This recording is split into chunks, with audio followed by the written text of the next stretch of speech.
Hello, beautiful people, and welcome. In this video, we are solving quadratic equations with complex solutions. So that means we're going to be using the letter I.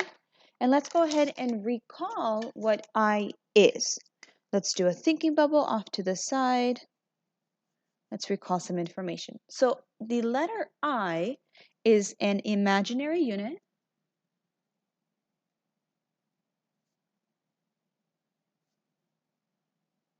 And I is equal to the square root of -1. Now, because I is equal to the square root of -1, we can also say that I squared is equal to -1 without the square root. Now, let's go ahead and get started with question number 1. Question number 1 is going to be solving using the square root method, taking the square root method. So let's go ahead and get x squared by itself. So I'm going to subtract 9. So you have x squared is equal to -9. Now before, when we were solving quadratic equations, we said this would be a no solution. Now because we have complex solutions, or the imaginary unit I, we can now solve it and say, hey, although there is no real solutions, there are imaginary solutions. So we're going to take the square root. X squared is equal to, and again, since you're taking the square root, you do need that plus or minus in front of it, -9. Now, -9 can do two things. That plus or minus still stays. You can take the square root, and this is called the product property. We're going to separate this out and say the square root of -1 times the square root of 9. And now here's our equal sign that continues. And since we took the square root of took the square root of x squared, we just have x left over. I'm going to change colors here, bring it up just slightly. This is what we have now. We have x is equal to the plus or minus of the square root of -1 times the square root of 9. We know what the square root of -1 is. The square root of -1 is equal to the letter I. So this right here is going to be equal to I. This plus or minus also gets brought down. And we also know what the square root of 9 is. The square root of 9 is 3. This right here, if I give you the answer, if you give me the answer of plus or minus I3, I'm going to chuckle, maybe shed a tear a little bit, and then mark it incorrect, because that is the incorrect format of writing complex numbers. So you're going to have your plus or minus, then you're going to have your 3, then you're going to have your I. This is the answer for example number 1. Moving on to example number 2. For example number 2, we have different methods of solving. We can either solve by factoring, we can solve by completing the square, or we can solve by using the quadratic formula. I'm going to see if factoring works, because if we can factor, it may be, save some time. If that doesn't work, then I'll try completing the square, and if that doesn't work, I'll try quadratic formula. It is your choice. Unless the directions tell you solve by completing the square or solve by quadratic formula, then it's your choice what you want to do. Because I'm thinking I can, two numbers that multiply to +5 and then add up to 4. So 5 is a funny little number because it is prime. What that means is the only factors I have, let's do a little thinking, factors of 5 is 5 and 1. That's it. That's all I have. We really want it to be fancy, 1 and 5. So that's the only factors of 5. So is there a combination that I can get a +5 when I multiply, but when I add them, I get 4? So if I multiply +5 and -1, that gives me a -5. That doesn't work. If I do -5 and -1 and I add them, I get -6. If I do +1 and +5, that doesn't work either. So we can use completing the square. So let's go ahead and do that and try that out. I'm going to subtract 5 here. Now, if you chose to do quadratic formula, that's okay too. So completing the square says take your middle term. In this case, it is 4. Also, it says your leading coefficient has to be 1. If your leading coefficient is not 1, then you have to divide everything by this number. Since it is 1, we can move on. You're going to divide by 2, which I have 4 divided by 2 is 2. Then you're going to square that number, and this is the number that you're going to add to both sides. So I'm going to add 4 here, and I'm going to add 4 here. Now completing the square is always going to get you a perfect binomial that's squared. You're going to have an x or whatever variable you have, and the number that goes here is going to be the number that was after you divided by 2. So if you have 4 divided by 2, this number 2 is what's going to be part of your perfect binomial. So here is going to be adding 2.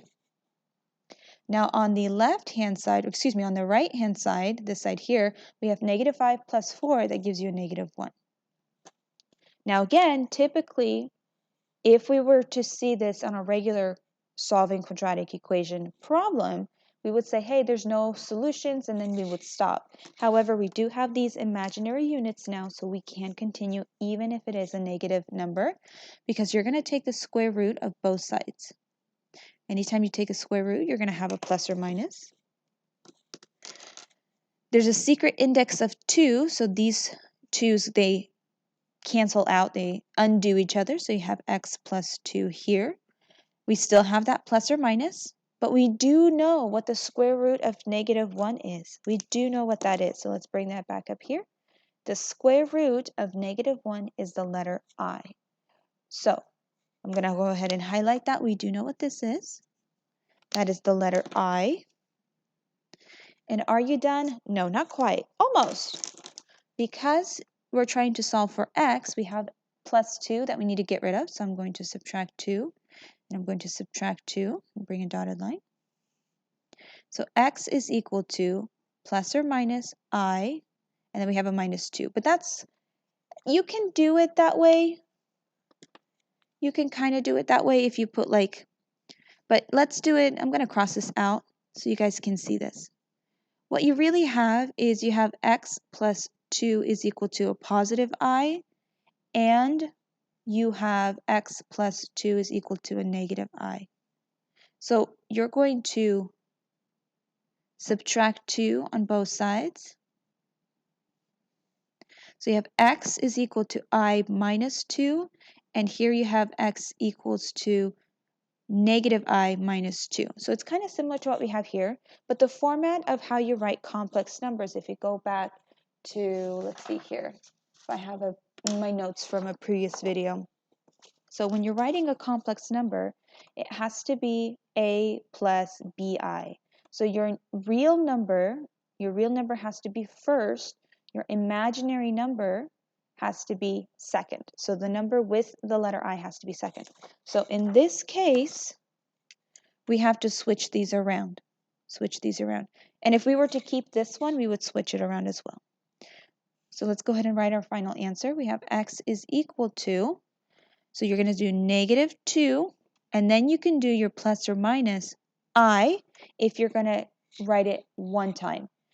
If you wanted to write it twice, you would have x equals -2 plus I, and you would have -2 minus I. So you can write it this way if you want to do it just once, or you can split them up and write it twice. All right, let's go ahead and move on to example number 3. For example number 3, let's see here. We can try quadratic formula, because I'm noticing even if we try completing the square, I have a leading coefficient of 5. I don't want to divide by 5 because this would give me a 1/5. Don't want to do that. Factoring, I don't want to deal with the slip and divide method. So let's just do quadratic formula.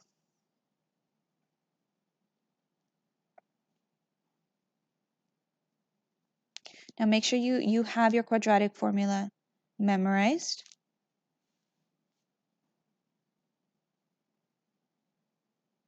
And I really like putting the variables in parentheses, so that way when I plug numbers in, I don't accidentally forget a negative or things like that. All right, so let's go ahead and identify our ABCs. So this is your A. With the negative is your B. With the plus is your C. Writing out the formula, let me see if I can get a thinner marker. Writing out the formula, I have a negative B, which is -4. This is the case where I like the parentheses so I don't accidentally think this negative belongs to the 4. It's the one inside that belongs to the 4.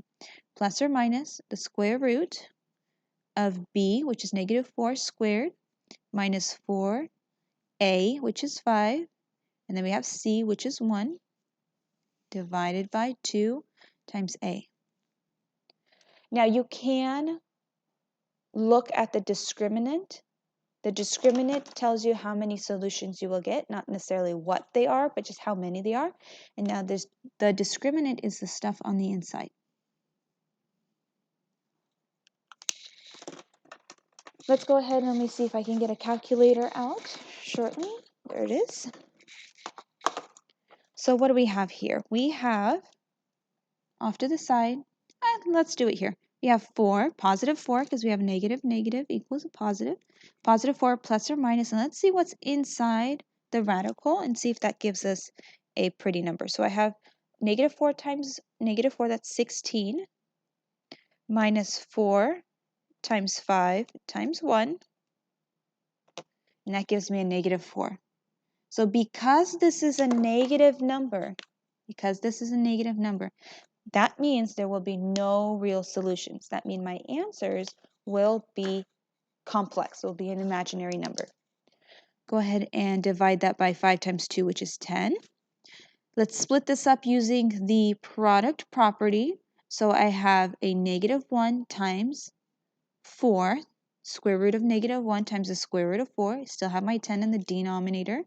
So I have 4 plus or minus. We do know what I is, so let's go back here just for a second. I is equal to the square root of -1.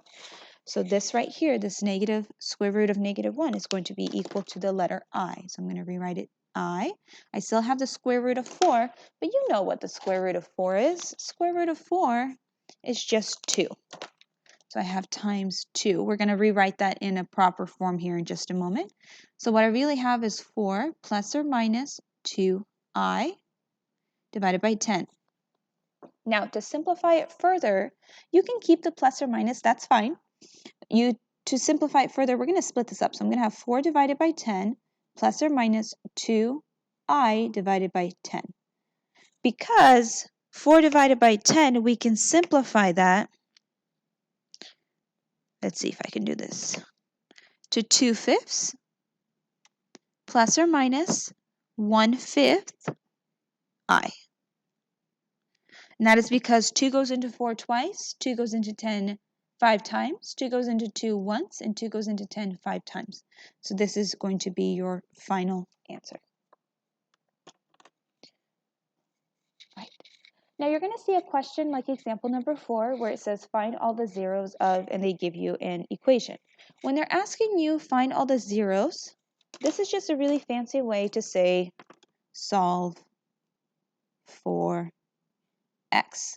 Now the zeros in x, they are referring to your intercepts. Now your intercepts could be multiple intercepts, like you can have an intercept at x equals 2 and x equals 4. You can have no intercepts, as in a quadratic is above the x-axis and doesn't touch the x-axis, or you can have imaginary intercepts. So when it's asking you to find the zeros, you just solve for x. That's fine. Solve for x. And then in your answer, you can say the zeros are blank. So let's go ahead and solve this real quick. I'm not even going to bother to rewrite it. I'm going to actually rewrite it in the form of y equals. But other than that, I'm not going to move it around. Dotted line, we want to get the term with the variable by itself. So that means I'm going to subtract 20. Ooh, I almost forgot. Do you notice how I have a y? Let's go ahead and make that a 0. In order to solve for x, we need this equal to 0. So y equals 0. Let's go ahead and make that even with a different color. that's 0. Solve for y, let's add this. Make f of x or y be 0. I almost forgot that because we can't solve it if it doesn't equal 0. Now that it does equal 0, let's subtract by 20. So I have negative 20 is equal to 4 times x squared. Divide by 4, divide by 4. X squared is equal to negative 5. Again, typically you're going to be like, oh, we can't solve it. We can now because we have our complex solutions. So take the square root of both sides, plus or minus always. So I have x is equal to the plus or minus. We're going to split this up into negative 1 and 5. We do know what negative 1 is. That is I. No, you guys can't see that. Let me move that up. We don't know what the square root of 5 is. That's an icky number, so we're just going to keep it. Now with radicals with the square roots and i's, you can keep it this way. That's fine. Or you can do the square root of 5 times I. I prefer actually it to be this way here, so I'm going to put a box around it. And the reason being is it's very easy to believe that I is inside the radical. So in order to not make that mistake, I like to bring it out. So this is going to be our answer for our roots, for our zeros. So because it has the letter I in the answer, that means we don't have actual x-intercepts, we have imaginary numbers or a complex 0. All right, beautiful people, that is it for this video. Thank you so much for watching, and I will see you in the next one. Bye!